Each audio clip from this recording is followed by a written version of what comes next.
Welcome to the Dual Threat Sports Podcast. We're your hosts, Micah Wright and Jaden Lewis. And another fun week in the NFL, Jaden. Our teams showed up and are both 3-2, and I think we're feeling pretty good. Yeah, I'm feeling great. Aside from the officiating, it was a very great week in the NFL. And how about these New Orleans Saints? Teddy Bridgewater, he put on a show, and he's undefeated, I think, 314 yards and 4 touchdowns in a win over the Tampa Bay Buccaneers.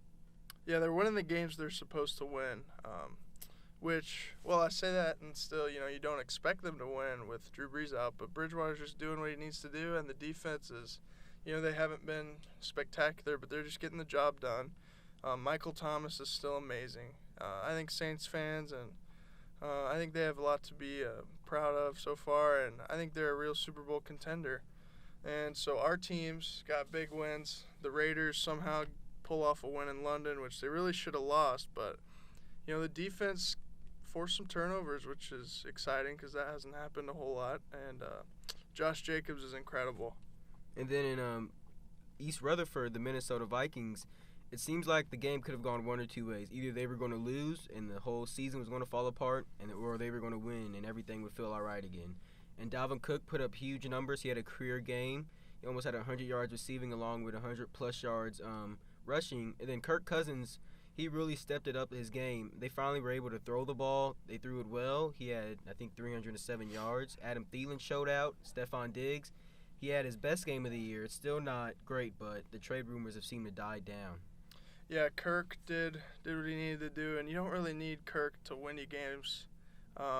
The big games you'll need him to win, but like these regular season games, the defense will do what they need to do.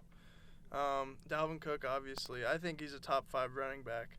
I was thinking about it. I think you put Saquon up there, maybe Ezekiel Elliott. I still think Dalvin might be better than Ezekiel Elliott. You got McCaffrey as well. Yeah, McCaffrey. And then Todd Gurley really hasn't been used much. He has some knee issues.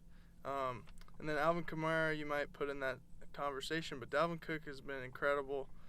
Second in the league in rushing so far, and he's been amazing. And also a big surprise on Sunday night, the Chiefs got shut down. Patrick Mahomes' ankle might be an issue, but their offensive line is definitely an issue that they should be concerned about. Yep, and also with Mahomes' ankle, was this like his first game? Like the last 2 games, he has like 1 touchdown or something like that? Yeah, he started off, I think, first 3 games, 10 touchdowns, and the last 2 he has 1 combined. And only 10 points scored, which is very concerning, especially for this Chiefs offense that has been just rolling for like the past year and a half now. And now this seems to like be slowing down. And also you saw another great game in Dallas where the Packers survived over the Cowboys. Yeah, Cowboys really came back, and I think that was pretty impressive, but Packers were just a better team. Aaron Jones was dominant, and Seahawks and Rams was also fun to watch on Thursday. All right, before we get into some MLB playoffs, let's talk about the ESPN Fantasy app. So it's finally fantasy football season, soon to be fantasy basketball season, and what better way to play than with the ESPN Fantasy Sports app? The Fantasy app is the #1 source in the world for fantasy football, with tons of information on players from some of the best analysts out there. ESPN Fantasy Sports is second to none when it comes to fantasy. Join a league and create a team on fantasy.espn.com or download the ESPN Fantasy app from the App Store. All right, so MLB Playoffs, the divisional round, Cardinals and Braves yesterday was kind of a wild one. Yeah, I'm kind of disappointed in my Cardinals. Adam Wainwright was having a great game.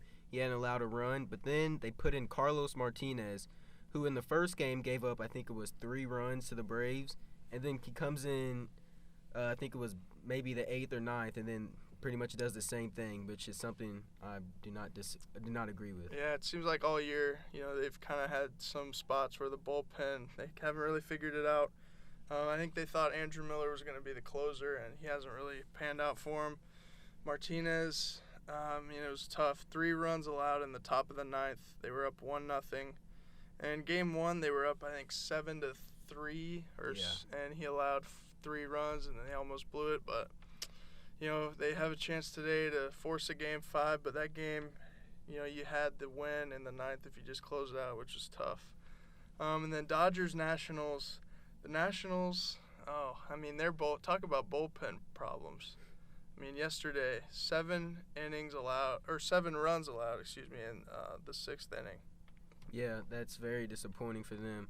And then also another disappointing team is the Twins. You would think they would put up a lot of runs that they did early in the year, but against the Yankees, but as history has told us, they again have folded again. And I think it's like 10 out of the last 11 they've played the Yankees, which they've all lost. They've scored first, but that's not happening this time.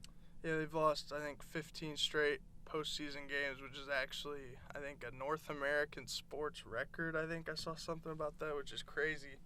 I think they might squeak one out today or tonight. There's actually all 4 games are tonight. Actually, 2 of them are going on as we speak. The Rays are up 8-1 over the Astros right now. Wow. Yeah, so that's a big game the Rays can win if they pull it out. But, really, I think the Astros are still the favorites, but if the Rays could somehow upset them, I think that changes everything. But, they'd still need to win 2 more after today if they pull it out. And then, again, I think the Twins, it's disappointing. I think the Yankees' pitching is better than people expected, but their offense is just so good that it hasn't really mattered how their pitching is, which is, I think, the key for them to win. Their bullpen is very good. They don't really need a starter to get through 6 innings necessarily, and they're usually up when they get their bullpen in, which is key for them. And so I think the Braves are going to pull it out, as much as you might hate to hear that. I think it was kind of a deflating game for the Cardinals.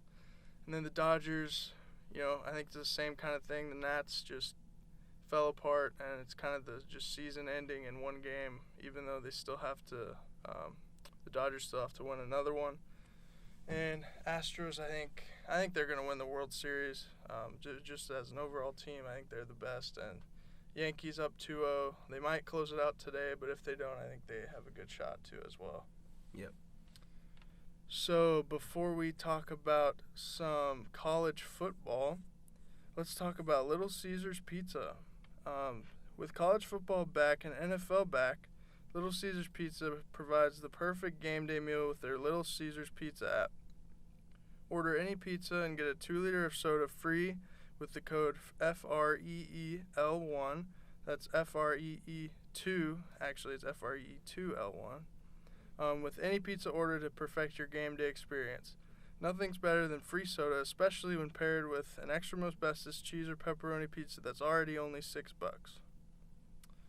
All right, so college football, it was kind of a meh slate of games, other than Auburn and Florida, which that was a good one. Yeah, it was very meh, but you still had some great games this week. I think. Yeah, Florida.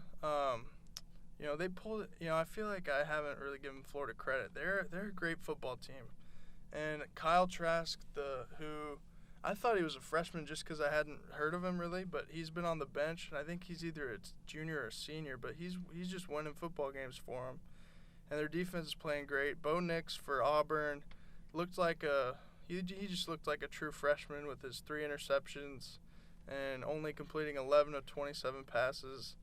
They were kind of able to run the ball a bit, but they were playing behind. But Florida is a scary team right now. And another dark horse candidate for the playoffs I'm looking at is the Wisconsin Badgers. I mean, Jonathan Taylor, 186 yards and 4 touchdowns. Beast. And then that defense is also really dangerous as well. And so if Wisconsin can beat Ohio State in possibly the Big Ten championship, I think you cannot ignore them for the playoffs. Yeah, and they play Michigan State, which is going to be a great game this week. It is in Wisconsin.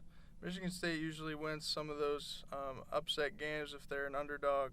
But Wisconsin, I think, is better than they have been in a long time.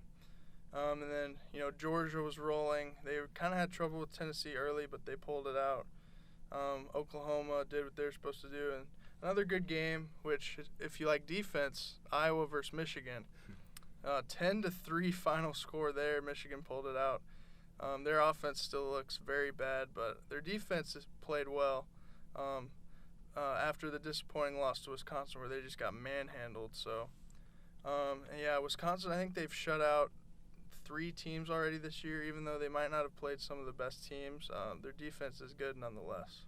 And then another question I have going into to this season is this the end of the UCF dynasty? I think it was on Friday they lost to Cincinnati, in Cincinnati, 27-24, and this is coming after a loss to Pittsburgh as well.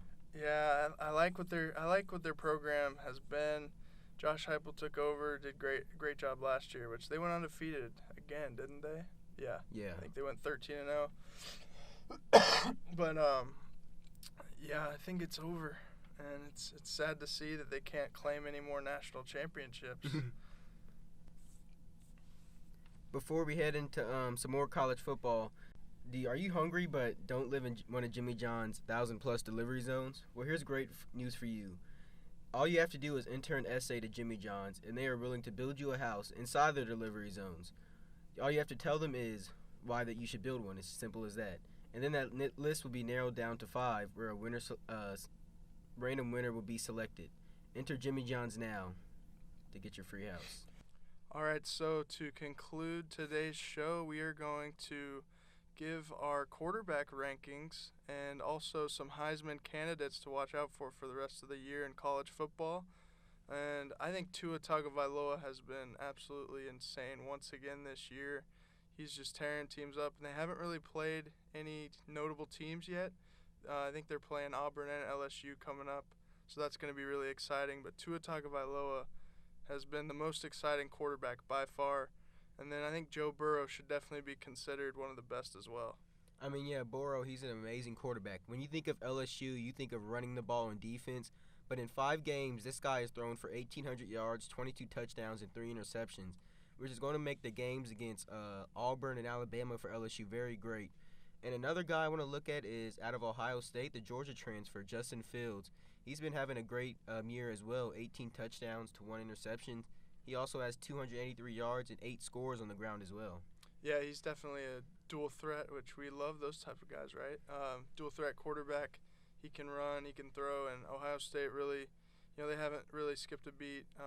Urban Meyer gone, it doesn't really matter because their offense is still amazing. And going back to Joe Burrow, you think of LSU's defense every year is always amongst the top. When they have a good offense, I mean, they're scary good. And this could be a year where they beat Alabama and, maybe have a chance at a national title, unlike prior years where it seems like Alabama has just dominated them. Yeah. Also, another team to look out for in the playoff push, because of a great back they have, is Jonathan Taylor. I mean, this guy, he puts up Ron Dane-like numbers, the old Wisconsin running back that played back in the 90s. He had 2,000 yards last year and 16 scores. This year, he's even better. He already has 12 touchdowns. And but with that Wisconsin defense and also with his running ability, Wisconsin's a team to look out for when it comes for the playoff decision. Yeah, they just dismantled Michigan. I mean, it was a big game, home game for Wisconsin, and they just dominated Michigan. Jonathan Taylor just got everything he wanted, and his numbers are insane. I think he's by far the best running back, and he's really been doing this for the past couple of years. He's only a junior, which is crazy to think about. Over 7 yards a carry, 12 touchdowns in 5 games rushing, 16 total, because he's not just a running back. He has over 100 receiving yards and 4 receiving touchdowns. So he's really an all-purpose back that you always see amongst the top of the Heisman board. And, I think he's easily going to have over 2,000 yards. So that's really exciting to look forward to for the Heisman race. And then just for the playoff teams, I think LSU is my team to look out for, just simply because of Joe Burrow, and their defense is always good. They're well coached. I think Ed Orgeron gets the most out of his defense every year. Yeah, not to mention Georgia as well. The whole SEC, the 3 teams that you really see, Alabama, LSU, and Georgia, those teams, that maybe 1 or 2 of those teams are going to make it out of there. And you also have Clemson, which is always dangerous under Dabo Swinney. And Trevor Lawrence himself, he's a Heisman contender. He proved that last year when he dismantled Alabama. And that's probably another team that will get in as well. And Ohio State with Justin Fields as well. All right, that is this edition of the Dual Threat Sports Podcast. We hope to see you guys next time. Thanks for tuning in.